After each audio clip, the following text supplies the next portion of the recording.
Et on va zoomer donc à Baalbek parce qu'il y a plusieurs vestiges d'intérêt à Baalbek, mais surtout l'intérêt de Baalbek, c'est que c'est là où on trouve les plus gros mégalithes au monde, que je vais vous montrer.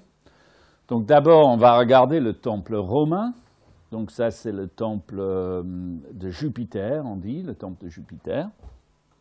Ici, on voit à gauche, ça c'est romain, hein, pas de doute. On a ces piliers sur une structure en pierre, vous voyez, et puis on a d'autres bâtiments à côté.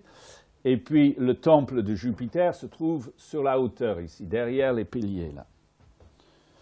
Maintenant, regardons ses fondations. Sous ce temple, donc les piliers qu'on a vus sont au-dessus, ça c'est quelqu'un de taille normale, et vous avez vu ces pierres qui sont en soubassement de ce temple. Donc c'est des pierres absolument gigantesques. On va regarder une autre image. Voici un bonhomme assis ici. Regardez l'épaisseur de la pierre. Donc la pierre est épais d'environ 4,50 m. Sur une longueur comme ça, ces pierres sont estimées à 800 tonnes. Alors on sait que les Romains ne pouvaient pas trimballer des pierres comme ça. On connaît les grues des Romains avaient des grues.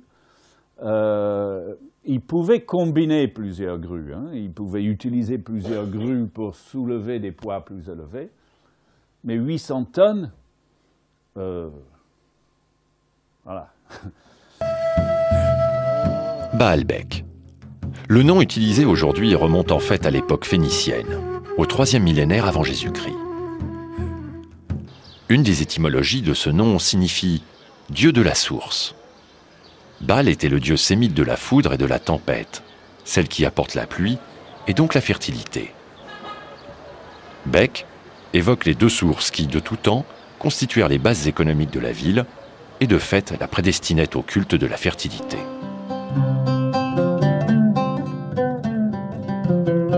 Baalbek prit le nom d'Héliopolis après la conquête de la région par Alexandre le Grand et le conserva sous la domination romaine. Héliopolis signifie en grec « cité du dieu soleil ». Cependant, le culte du soleil ne fut jamais célébré à Héliopolis-Baalbek. En fait, le nom évoque davantage une pratique courante des Grecs et des Romains, celle de la solarisation des dieux qui accentuait leur caractère cosmique. 2 siècles et demi pour construire ce Lego de pierre cyclopéen. Des milliers d'hommes et un solide savoir-faire technique. Pour bien apprécier l'ampleur du travail accompli, voici quelques chiffres. Le podium du temple de Jupiter, haut de 12 mètres, est formé de plusieurs assises de mégalithes, et notamment 3 mégalithes de 800 tonnes appelés trilithons. À l'époque romaine, ce podium était entouré d'un portique de 54 colonnes, hautes de 20 mètres, chacune constituée de 3 tambours, pesant chacun plusieurs centaines de tonnes. Aujourd'hui, il ne subsiste que 6 colonnes, qui supportent encore un entablement dont les blocs longs de 5 mètres pèsent environ 150 tonnes. Comment ces blocs colossaux ont-ils été extraits, taillés, transportés, levés et enfin sculptés? C'est depuis cette carrière, où nous retrouvons Shaker Radban, que nous allons suivre pas à pas toutes les étapes de la construction du sanctuaire de Baalbek. 3 carrières fournissaient les quantités énormes de pierres nécessaires à la construction de la ville. Celle de Cheikh Abdallah conserve encore plusieurs blocs à la taille inachevée, dont l'énorme mégalithe de plus de 1000 tonnes abandonné sur place, probablement à cause de son poids. Comment les blocs étaient-ils extraits de leurs roches natives? Pour l'extraction des blocs dans la carrière, on détachait le bloc sur les 4 côtés. Il ne restait qu'un peu d'espace où le bloc était encore accroché à la masse. Et ensuite, bon, avec des moyens de pression, de calage, on pouvait le détacher. Aujourd'hui, on peut encore voir les failles qui étaient creusées à l'aide de pics en métal et qui permettaient d'extraire le bloc. Une fois dégagé, le monolithe était dégrossi sur place et tracté jusqu'à son lieu de pose. Plus facile à dire qu'à faire. Jean-Pierre Adam, architecte au CNRS qui a spécialement étudié le cas de Balbec, nous livre le résultat de ses recherches. Vous avez vu dans la carrière cette énorme pierre, la pierre du Sud, Hajar el-Koublé, vous avez vu qu'elle était creusée en sa partie inférieure, elle était détachée partiellement de la masse rocheuse. On pense que ce procédé consistait à libérer la face inférieure pour insérer au fur et à mesure qu'on avançait le creusement des rondins. Si bien que lorsqu'on arrivait à l'extrémité, lorsque le bloc était complètement dégagé, il reposait entièrement sur un système de roulement.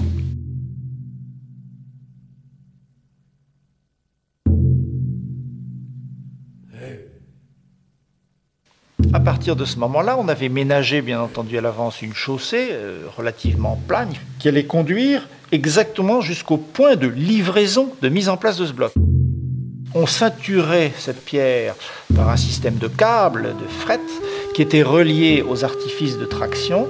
Et ensuite, on attelait des hommes dont le travail était aidé par des machines, dont les cabestans et les palans, jusqu'à l'arrivée au lieu de pose.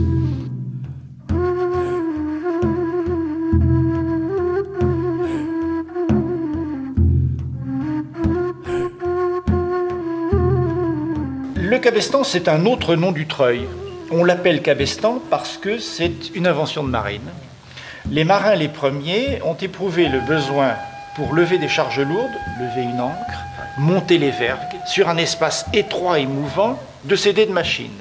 Donc ce sont eux qui ont inventé ces machines extraordinaires que sont le cabestan et la poulie. La poulie réduit les frottements, et le cabestan, c'est un treuil qui, dans la marine, a un axe vertical. Lorsque vous allez puiser l'eau au puits, vous, tous les week-ends pour faire la lessive, vous allez chercher l'eau au puits à l'aide d'un treuil qui n'est autre qu'un cabestan dont l'axe est horizontal. Et les marins qui ont inventé aussi la poulie ont imaginé de multiplier des poulies, l'une étant fixe, l'autre mobile, c'est ce que les ouvriers sur les chantiers appellent le singe, de façon, chaque fois qu'ils ajoutaient une poulie, à doubler la puissance. Lorsqu'en bicyclette, vous changez de pignon, vous allez multiplier vos tours de roue, vos tours de pédale, et en même temps, ce sera beaucoup plus facile d'avancer, de faire progresser votre bicyclette.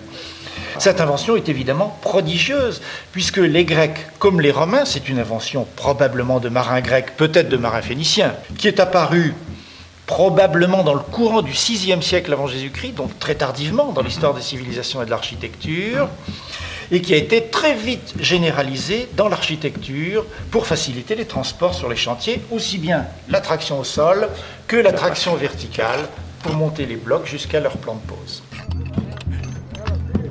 Ces machines, en raison de leur démultiplication, n'avaient qu'une progression extrêmement lente. Pour les actionner, Jean-Pierre Adam estime à environ 500 le nombre d'hommes nécessaires.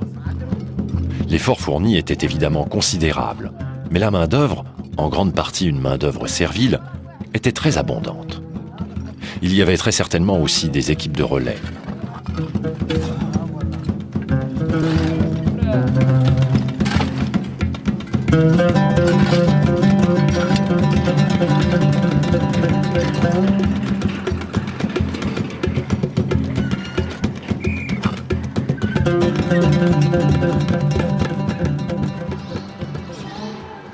Donc point de géant, ni d'extraterrestres pour mettre en place ces monolithes.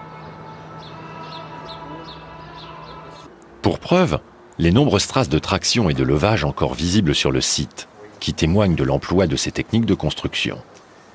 Shaker Abdan, l'œil averti, nous aide à les repérer. Ici, on distingue les sillons qui permettaient de ceinturer les monolithes avec des cordages. Ailleurs, on peut voir les traces des différents systèmes utilisés dans l'Antiquité grecque et romaine pour saisir les blocs.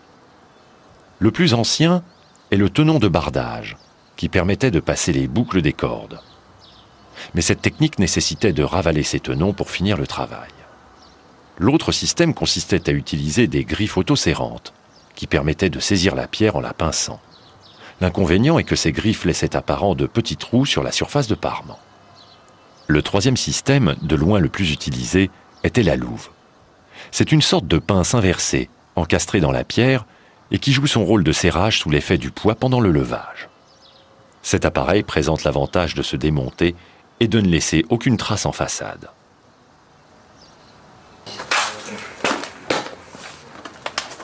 chaque étape de la construction, chaque mouvement devait être scrupuleusement planifié à l'avance et le travail rigoureusement organisé. Les pierres étaient découpées et ajustées ensemble au sol, selon un plan esquissé au préalable. Sur la face supérieure de ce bloc du Trilithon, les archéologues ont retrouvé le croquis gravé du fronton du temple. Tandis que nous essayons de retrouver quelques éléments de ce croquis, précisons qu'il représente exactement grandeur nature l'angle de l'inclinaison de la corniche, la subdivision de l'entablement et la position des modillons. Les différentes parties de la construction étaient marquées de chiffres ou de lettres qui servaient de repères au moment de l'assemblage.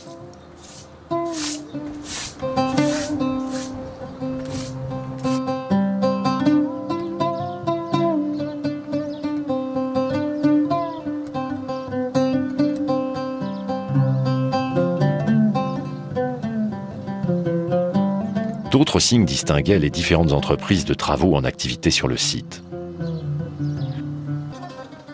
Le travail terminé, l'ouvrier pouvait alors apposer sa signature au revers du bloc, gage de son dur labeur et de sa fierté. Il faut restituer avant Mnis Si, Zéora, Zéoru, Glyptis, que soit commémoré Zéora, fils de Zéoru, le sculpteur. Pour la première fois, une équipe d'ingénieurs a reconstitué une grue antique. Cette expérience peut nous aider à savoir à quoi ressemblaient les grandes grues de l'Antiquité. Ce modèle étonnant a été construit il y a 20 ans.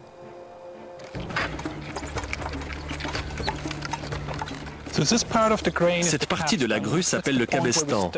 C'est là que l'on actionne la poulie. Il faut 4 hommes pour manœuvrer et enrouler le câble sur cet axe vertical.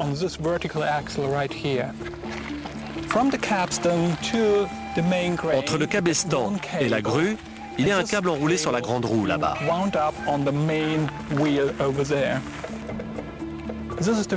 C'est le principe de base de la transmission. En enroulant le câble sur le cabestan, on entraîne aussi des petites roues qui permettent de soulever des blocs de pierre. C'est comme cela que la grue est actionnée. Ici, on obtient un rapport de 1 pour 4. C'est-à-dire qu'il faut 4 fois la longueur du câble, mais seulement un quart de la force nécessaire pour le tirer. Cet engin extraordinaire fonctionne sur le même principe que n'importe quelle boîte de vitesse contemporaine. La transmission augmente la longueur de câble nécessaire tout en diminuant la puissance nécessaire pour obtenir l'activation. Cet élément est capital pour soulever un bloc de pierre. C'est un bloc avec un certain nombre de roues de poulies, en bas comme en haut. Plus on relie des poulies entre elles, plus cela diminue la puissance nécessaire et plus cela augmente la longueur de câble nécessaire. Si l'on répète le processus de nombreuses fois, cela donne un résultat très efficace. Les grues de Xanten utilisent la technique des poulies pour rendre les hommes plus puissants.